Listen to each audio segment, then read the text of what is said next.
Hello friends, हमारे YouTube channel में आप लोग का स्वागत है। और एक होली का महीना आ गया है।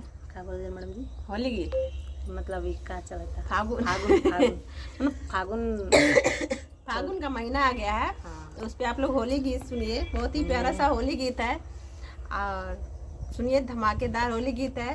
मगर आवाज़ मेरी धमाकेदार नहीं है, इसलिए आप लोग गीतों पे ध्यान दीजिएगा, मेरे गले पे ध्यान मत दीजिएगा।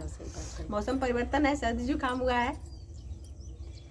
मनवा के सना पूरा ला सकी, अरे फागुन में चर्चा कराला। मनवा के श्रद्धा पूरा ला सकी, अरे फागुन में चर्चा कराला। पहला चर्चा मंदिर में करैया, पहला चर्चा मंदिर में करैया। रंगवा गुलाला उड़ाला सकी, अरे फागुन में चर्चा करावा।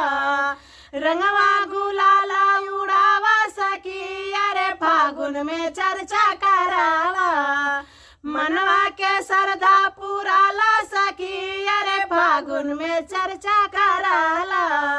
मनवा के श्रद्धा पूरा ला सकी, अरे फागुन में रंगवा उड़ाला। दूसरा चर्चा घर में करैया, दूसरा चर्चा घर में करैये। घर में करैये हो, घर में करैये, घर में करैये हो, घर में करैये। घरवा में आसन लगावा सकी, घरवा में आसन लगावा सकी, अरे फागुन में चर्चा करावा। घरवा में आसन लगावा सकी, अरे फागुन में चर्चा करावा।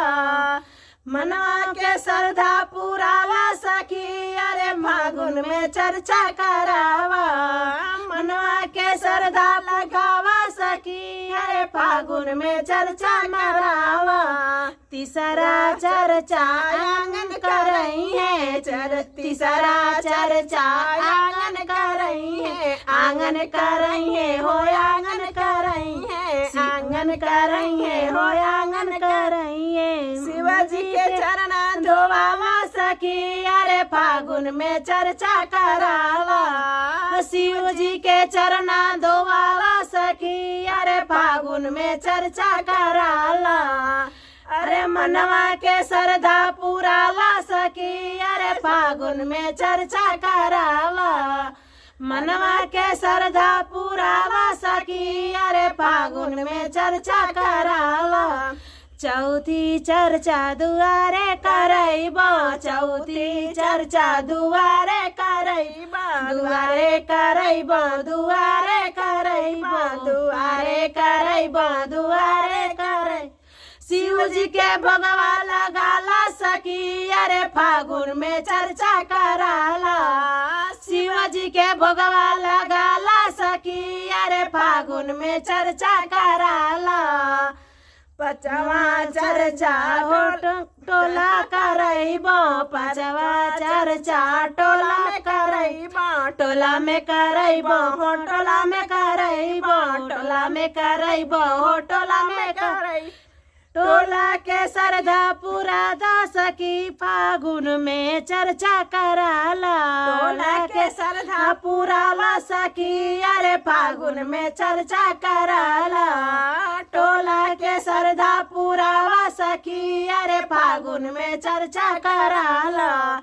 मनवा के श्रद्धा पूरा दा सकी, अरे फागुन में चर्चा कराला।